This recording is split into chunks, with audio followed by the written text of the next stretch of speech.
আপনি একটা ভালো জীবন অতিবাহিত করেছেন, এখন মৃত্যুশয্যায়। আজ হোক বা কাল হোক আমরা একদিন এই মৃত্যুশয্যায় শায়িত হব। আপনি শুয়ে আছেন আর আপনার চারপাশে পরিবারের সদস্যরা কান্নাকাটি করছে। আপনি কথা বলতে পারছেন না, কারণ বালাগাতি তারাকি, রূহ ইতিমধ্যে গলায় পৌঁছে গেছে। আপনি আমি এই ক্ষণস্থায়ী বাসস্থান ছেড়ে চিরবিদায়ের পথে। এই শরীরটাও আমাদের রূহের জন্য ক্ষণকালের বাসস্থান। আমরা এই শরীর ছেড়ে দেবার পথে। আপনার মা পাশে দাঁড়িয়ে আছে, ভাই বোনেরা এবং পরিবারের অন্যান্য সদস্যরা দাঁড়িয়ে আছে, তারা সবাই কাঁদছে। ঠিক সেই সময় আপনার চোখ খুলে গেল। এমন কিছু দেখতে পাচ্ছেন যা অন্য কেউ দেখছে না। দেখতে পেলেন ফেরেশতারা নেমে আসছে। আশেপাশের কেউ এই দৃশ্য দেখতে পারছে না, কিন্তু আপনি দেখতে পাচ্ছেন, কারণ অদৃশ্যের পর্দা আপনার সামনে থেকে সরে গেছে। আর যখন মানুষ ফেরেশতাদের দেখতে পায়, তখন তারা শুধু দুই দলের ফেরেশতাদের মাঝে যে কোনো এক দলের দেখা পায়। এক ধরনের ফেরেশতারা হলো এমন ফেরেশতা যাদেরকে দেখে এমন ভয় পাবেন যে ভয় জীবনে আপনি কখনো পাননি। আর অন্য দল হলো যাদের দেখে এত আনন্দিত হবেন যে জীবনে কখনো এতটা আনন্দিত হননি। এই আয়াতে যে ফেরেশতাদের কথা বলা হয়েছে তারা হলেন দ্বিতীয় দলের ফেরেশতা। তারা আপনার জন্য আনন্দ বার্তা নিয়ে আসবে এবং বলবে, আল্লাহ তাখাফু ওয়ালা তাহজানু, ভয় পেও না, দুঃখ করো না। আলেমরা এই বক্তব্যের ব্যাখ্যা নিয়েও অনেক আলোচনা করেছেন। ভয়ের ব্যাপারটা বুঝলাম, আপনি মারা যাচ্ছেন তাই ভয় পাওয়াটা স্বাভাবিক।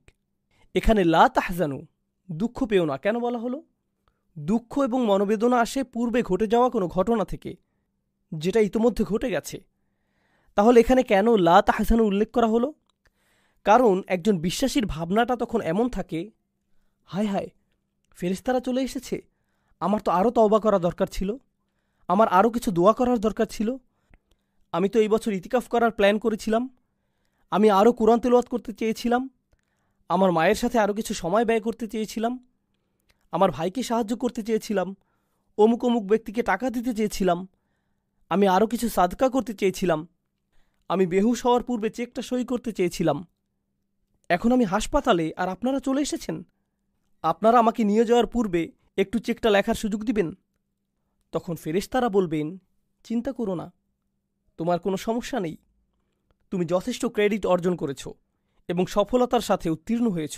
লা তাহজানু ওয়া আবশিরু বিল জান্নাহ, দুঃখ করো না এবং জান্নাতের সুসংবাদ গ্রহণ করো। আল্লাতী কুনতুম তুআদুন, যার প্রতিশ্রুতি তোমাকে সব সময় দেওয়া হতো। চিন্তা করে দেখুন, মানুষটি মৃত্যুশয্যায়, তার আশেপাশে সবাই কাঁদছে, তার সে সময় এক ফোঁটা চোখের পানি ফেলার শক্তি পর্যন্ত থাকে না, কিন্তু ভেতরে ভেতরে তিনি এমন চরম আনন্দিত যে জীবনে কখনো এমন আনন্দিত হননি। কারণ তিনি মাত্রই জান্নাতের গ্যারান্টি পেলেন। আল্লাহ আজ্জা ওয়া জাল্লার চাইতে কে আমার আপনার বেশি যত্ন নেয়? কেউ না। কে সবসময় আমাদের সাথেই ছিলেন?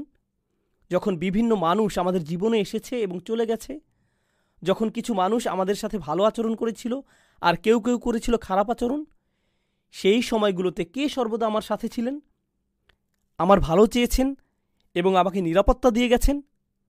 পরীক্ষা যেমনই হোক না কেন, কে সারাক্ষণ আমার সাথে ছিলেন, কখনোই আমাকে পরিত্যাগ করেননি? দুনিয়ার মানুষগুলোর যত্ন এবং ভালোবাসা ছেড়ে আমরা যখন কবরের জীবনে প্রবেশ করব, তখন আসলে কার যত্ন এবং ভালোবাসার ছায়ায় আমরা প্রবেশ করব? চিন্তা করে দেখুন তো। আমরা মানুষের যত্ন পরিত্যাগ করে পরিপূর্ণরূপে আল্লাহর যত্নে প্রবেশ করব। এখন আর অন্য কোনো মানুষ আপনার আমার যত্ন নিতে পারবে না। আর আল্লাহ হলেন এমন সত্তা, যিনি দুনিয়াতে আমি যত মানুষের ভালোবাসা ও যত্ন পেয়েছি, সবার সমন্বিত যত্নের চেয়েও বেশি যত্ন নিতে পারবেন এবং ভালোবাসা দেখাতে পারবেন।